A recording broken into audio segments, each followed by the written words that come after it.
Right. This is a real treat because Wayne McGregor is not only an internationally renowned choreographer who's produced over 160 dance pieces, who set up his own company 30 years ago when he was 22, who's worked in a range of different media, including film, ABBA Voyage, but also one of his most recent works, Universe, A Dark Crystal Odyssey, is going to be performed tonight in the Cultural Centre here in Abu Dhabi.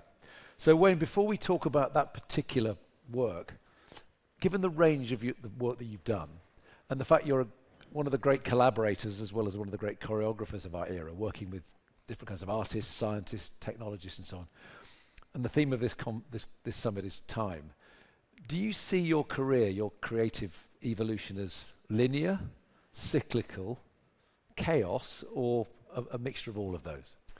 Hi everyone. I think first of all it would be more towards chaos, right? Because that's how we live. We don't live in a linear way. And I think what's really interesting about time in relationship to the body is that we carry multiple times within ourselves. You know, one can imagine we have an imaginative time in mind.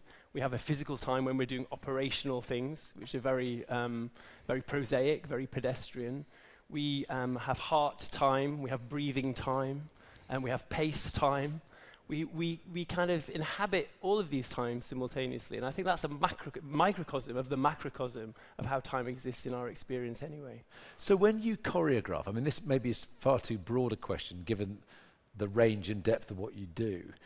Do you see your work as stitched, frozen moments, or is it always a fluid journey from the beginning? It's about how the body moves. One movement moves to the next, to the next.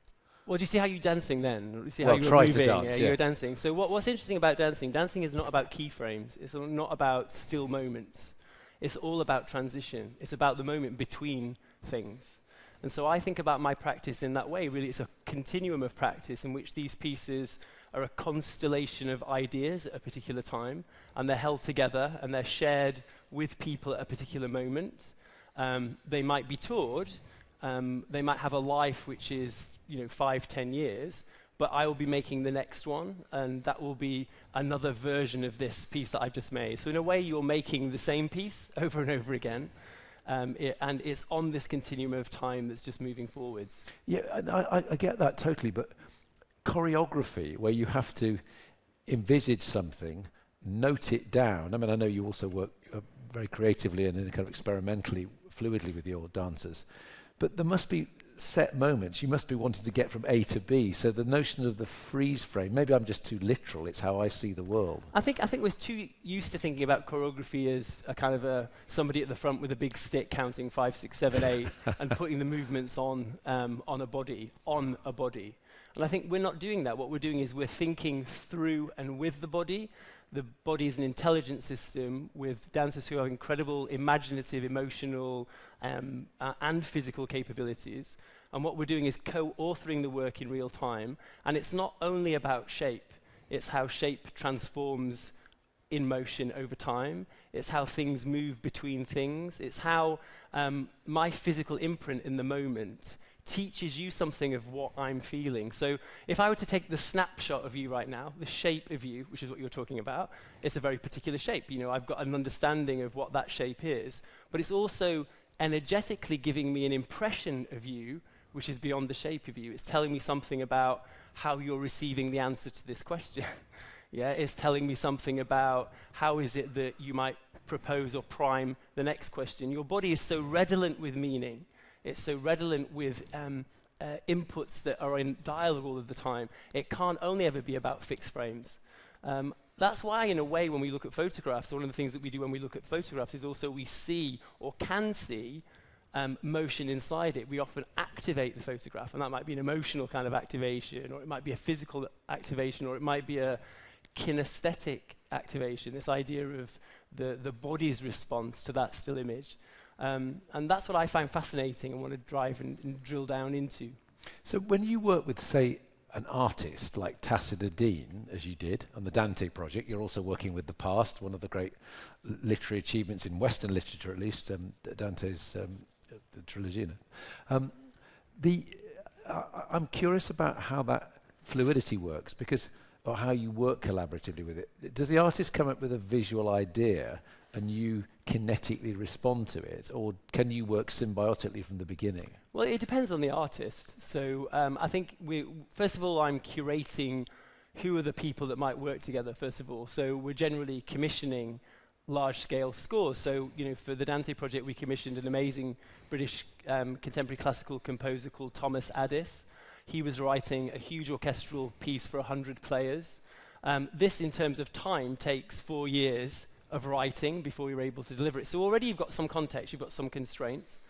And then specifically with Tacita, I was interested in Tacita's practice for a long time because it moves between drawing and mark making, a physical interaction of chalk on paper or board.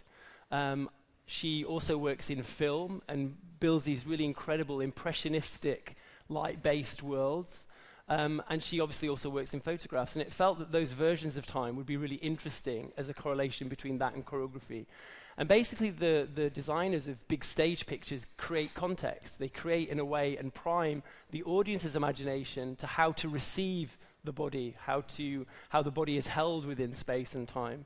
And that's how we start. We first of all start by designing what the context is in which the choreography happens, and then we start to build the physical language of the body, what's happening with the body, how does that integrate with those elements. And that's the fascinating thing, that when you're working with a visual artist that's priming you to look differently about how the body works.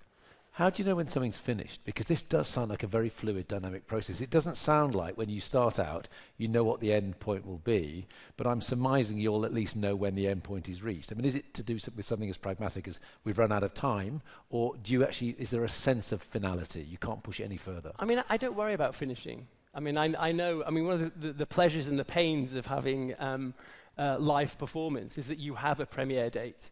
And that date is not changing. So if I have a premiere date of March the 12th, I have to kind of corral all forces to that performance date of March the 12th. I can't say, I don't want to show that piece at the moment. I'd like to show it a little bit later in an exhibition later. I can't do that. I have an expectation and a commitment to audience and a commitment to the way in which that work is made.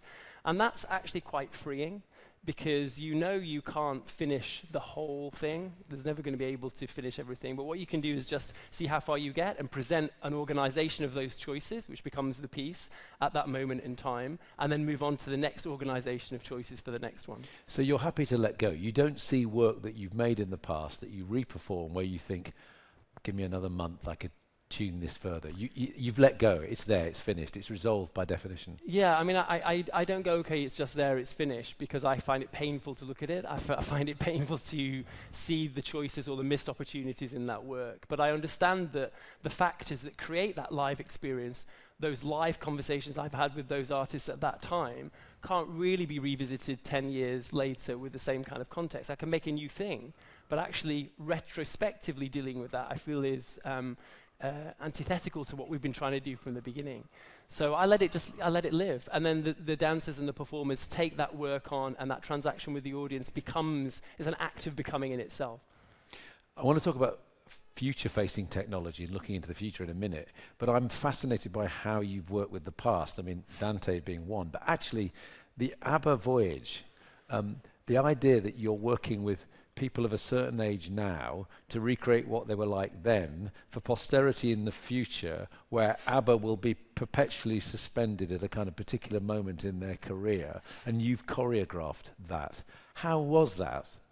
It was kind of insane. So this is an experience we've built in London called ABBA Voyage, which basically brings the live band members of ABBA onto stage as avatars, and has an incredible kind of digital experience, emotional experience. And I think one of our key drivers of that work was, how is it that you can build empathy with essentially zeros and ones? How is it that can you build empathetic relationships like you can in live theatre with digital media? How can you actually build that? And I think it comes straight away and elementally from them. So the first job, if you like, was for me to work with ABBA to help them get back into their bodies. They hadn't performed for 40 years. So you did little warm-up choreography sessions with them? Well, I was with them 5 weeks. We were working back in a system that would just help them be as free as they were when they were on stage. And the other thing is that the context of this work is it's happening in a motion capture environment. And you know, many of you have seen it for major movies where these dots sit on your body, it extracts mass from the body, and you're able to render that in all forms. Nobody looks good in a motion capture suit, nobody. And I think part of the inhibition when you're working in a motion capture suit is actually working beyond that suit, so you can physically get back the essence of you. And I think that's what we want to try and do with ABBA. First of all, capture how they are now physically. That was the first thing, and render that in maths, so we have all of that data. Then I taught body doubles, the whole concert. I choreographed the whole concert, motion captured them, and then basically we blended the maths.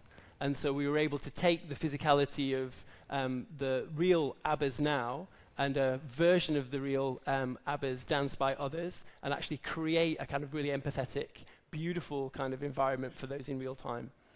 So what you might call the indignity of having to wear the suit that doesn't look good means that you're perpetually suspended for posterity, looking pretty good, because it's preserving the elixir of youth. Yeah. But it's interesting, isn't it? We all know when we don't feel good in the clothes that we wear, what physical impact that has on you, how your physical signature, your individual physical handwriting changes. One of the reasons we take pride in how we want to express ourselves is because it releases us in some way. And so I think it's kind of really central to who we are in a way. And to get back your physical signature, or aspects of your physical signature, when you were performing 40 years ago, when you were practicing something. So, ABBA were on tour doing lots and lots of concerts, interacting with people all of the time. As your body changes and you're not doing that, you get out of practice of it, just in the same way that you would get out of practice playing scales. And so you have to kind of embody that physical intelligence again. You have to be primed and reminded of what some of those physical things that you were able to do then that you could feel again. So one way to do that, a really simple way to do that, is just watch back some of your performances. So sitting with ABBA while they watched back some of their performances was extraordinary, because in some way they're looking, going, gosh, is that me? Could I really do that? And that's a very interesting, beautiful human experience. And I think that's one of the things that's really interesting to me about how avatars in the future might be able to create these empathetic relationships over time with individuals. There's something really essential about recognizing yourself then, seeing yourself now, and connecting or collapsing time, which gives you a real emotional jolt. And I think that's very beautiful and very poetic. And I think the experience for the audience in ABBA Voyage is you believe that they're there. You really believe that they're there. Partly because the technology allows them to feel three-dimensional in the space, partly because the technology allows them to feel that they've got weight, partly because there's been so much time on each physical and digital detail. But also you're reminded of that music that sits inside you, that evokes all of his incredible memories of your own life. It's almost a little time capsule for your own life and your own experience. And all of those things kind of coalesce, and you believe you're at that concert in the 70s, and you have the same kind of feeling, and you cannot believe when it's over that it is not them that have performed. No, so you are kind of resurrecting time past, but you're also giving new experiences in time present that will go into time future. This is very T.S. Eliot, where people will have these experiences in their memory, but they'll be able to exist, if not in perpetuity, for a long time. Now, I'm not saying that's not authentic. It's totally authentic. It's just a new paradigm, really, that's open to us, and that, thank goodness, it's people like you who are helping to sort of explore it. But I'm still moved, for example, when I think about seeing Merce Cunningham in later life. There's a man who's embodied himself as a dancer, has never stopped doing it. As his body gets frailer, I don't think it gets less beautiful, it just gets different and older. Of course. And it's a kind of map of his own experience. And I really love a phrase of yours when you talk about dance being, you interrogate life through the body. And that doesn't necessarily mean through an aging body, although it used to mean that's the only way we could interrogate life. But do you think it's a consistent idea that whether or not we're preserving it through avatars, or whether we're looking at it through our own aging bodies, or whether we're reconsidering our younger selves or projecting what our older selves might be, this is all the same, it's all part of the same thing? Yeah, I think it is. I just want to finish on the ABBA thing, which speaks to this point. on the opening night of ABBA in London, we had the digital avatars first, then we had the avatars of the ABBA at the age that they are now, and then we had the live ABBA come on stage. And that series of transaction was really extraordinary and really, really surprising. But you know, the body is an archive. The body itself is an archive which holds all of these incredible kind of like experiences. And what we're doing all of the time is unlocking what those kind of somatic experiences are. So in the case of Merce, it's extraordinary to see Merce. Merce does used to do an amazing thing when he was getting much older, which was just a hand dance. So he was looking at, well, some might say what the limitations of his body was at that period, and he was looking at what liberation he could get, what degrees of freedom he could use with the instrument that he had at that time. And I think that's really, really important. I think particularly for dance. You know, dance has so often been seen as a kind of an art form which is for young people, that you finish and retire at 35 and you stop dancing. And all this incredible capacity and ability that an older body holds, the experience rendered differently in that body, expresses something extraordinarily profound. And I think it's really important that we have on our stages and that we work with a whole range of artists who are of all ages. So it was one of the reasons that when I was making a piece about Virginia Woolf, I asked an amazing ballerina called Alessandra Ferri to come back out of retirement and dance. She's about to dance this piece at the Met in New York in June, and she's going to be 63. And she's extraordinary. This body is a palimpsest of intelligence, and an intelligence that is changing and shifting over time seems to be to something that, you know, is really extraordinary. Palimpsest is a very interesting and appropriate idea. I mean, at a culture summit about time, but particularly in your work. And I'm just conscious about being on stage with you, that your own embodied presence, you started with that with me and made me feel quite self-conscious as I was kind of sitting there. But yeah, you turned away from me. No, yes, exactly. I saw you. Yeah. I say, watch out. I'm still reeling from Voye Selinka saying, with a twinkle in his eye, that white men can't dance. You're obviously the exception to that, but it's made me very self-conscious. But so as a choreographer, you often dance, and you have done it a lot in the past. So you have to choreograph from within, and you have to choreograph from without. So I'm interested in where the self is in all this, and in particular, you did a work not so long ago called Autobiography, which was the most profoundly self-centered work, in that it had your DNA or your genome in it, but it was also quite detached as well. How did that play out? Well, I think the first thing I would say is that we're all dancing all of the time. So I think it's not true that you're not dancing. I'd say that. I'd also say that, you know, given that 80% of our communication is non-verbal and it is completely physical, that it feels, you know, really unfathomable to me that we're not thinking about that physical intelligence as much as we think about cognitive intelligence. You know, the way in which you move, the way in which you're communicating with me has so much richness, and it's richness that you know, might be super useful to training robots, for example. So there's a thing called intentional empathy. If I do this to you now, you don't think I'm going to punch you, although I'm doing the action of punch. You know there's something before I do that action that makes you realize that I'm not going to punch you. Robots can't really recognize that. They see the shape or the action of it. So this intentional empathy, this ability that we have to read other bodies in real time is really extraordinary. I think my fascination has always been that it's dance, but dance in a world of physical intelligence, and how that physical intelligence plays out in lots of domains. And those domains might be on stage, but they might be as well with robots or artificial intelligence, with cognitive neuroscientists. It doesn't really matter. So when I was thinking about autobiography, and you know, I'd had the company for 30 years at that point, and I was asked to look backwards, I really just split down the word auto, self, life, bio, writing, self-life writing, and I wanted to make a piece which was absolutely interrogating my own genetic code. So we built an AI system that basically hijacks that system to do the compositional element of the work, but also personal moments of story and story of the dancers, and new forms of writing. How is it that we can write in different ways? And one of the things that we did was we built an AI system with Google, a Google creative tool that helped us co-author new movement languages with AI, which still demanded a kind of a recursive continual conversation with the artist and the AI as an extension to that as a process.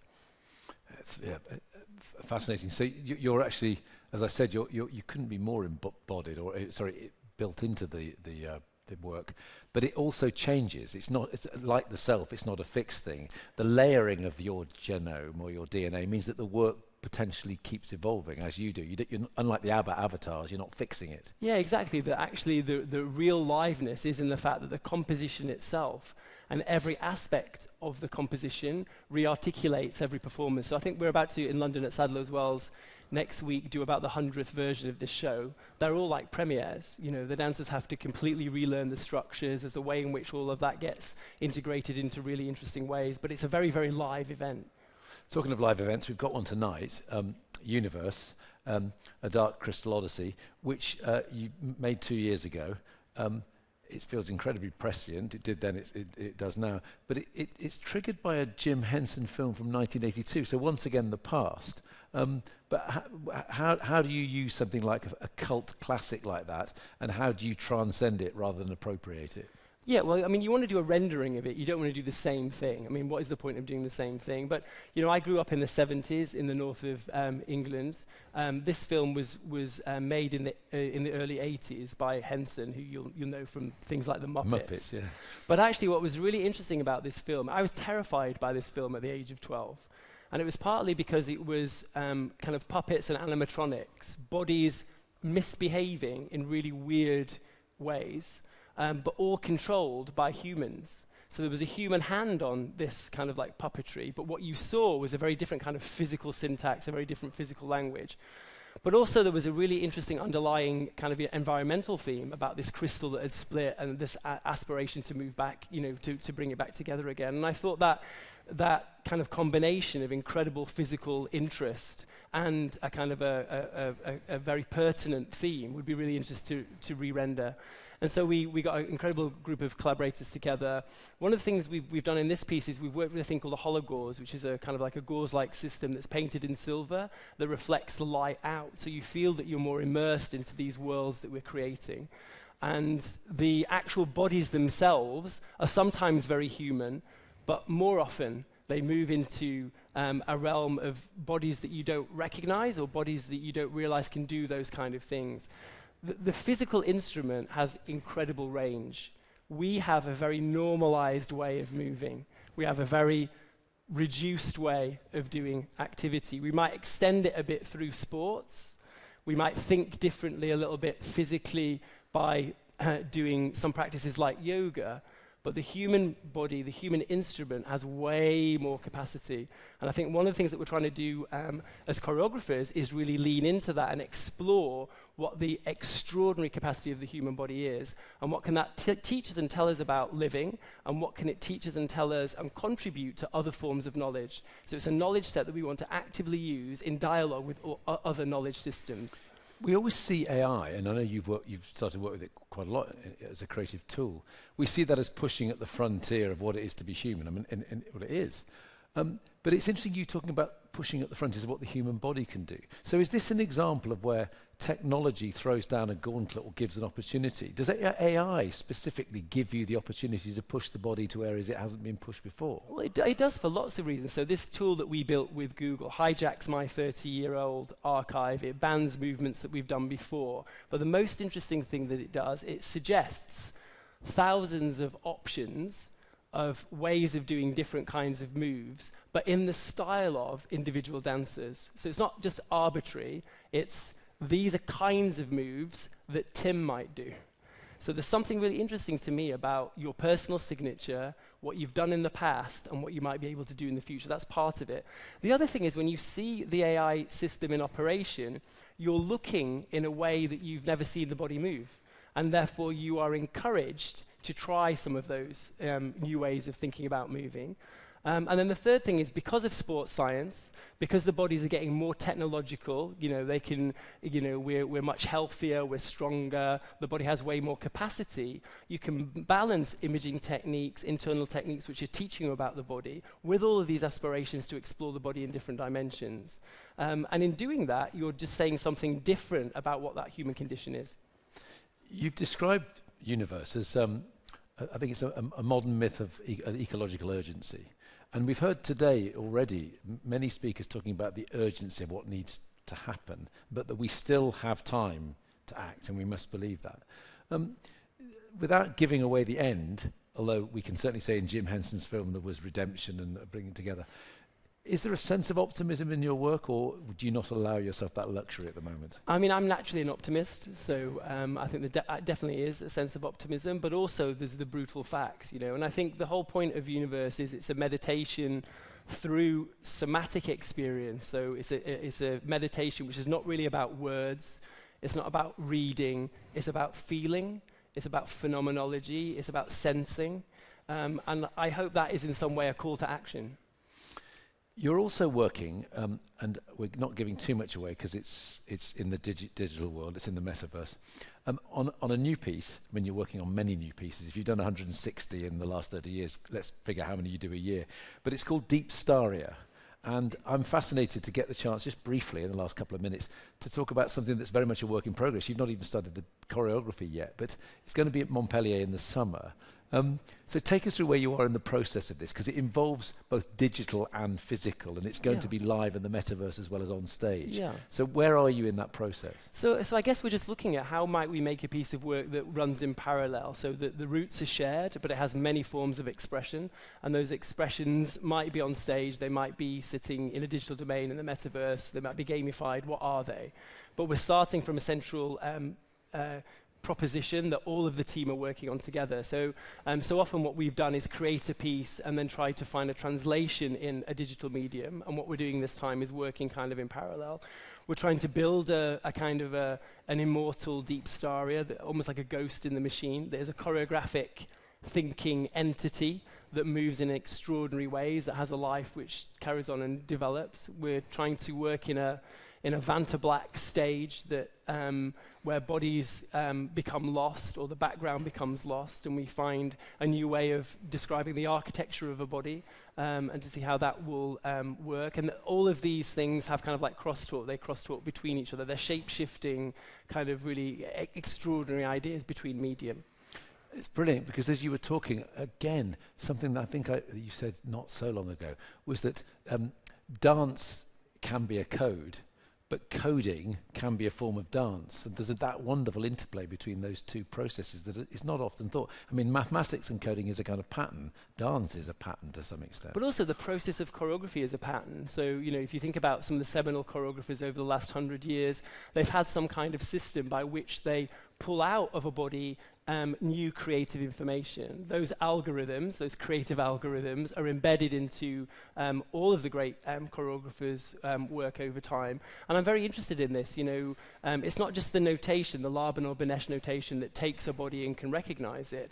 We are all working all of the time with systems and codes to be able to create a generative space for the body to operate in, for the body to think with, for the body to work outside of its habits. And for me, that is endlessly fascinating. Fascinating for me as well. During this conversation, Wayne, you've remained as animated, fluid, elegant as ever. I think I was defensive and a bit knackered, but I feel quite rejuvenated now. So I'm now ready. You're ready and open. I'm now in the zone. It's been a pleasure, a profound pleasure as well. And the performance, which you need to go off and fine-tune, I think now, is in the Cultural Foundation tonight at 7. Thanks so much, Wayne. Thank you very much. Thanks, Tim. Thank you. Thank you.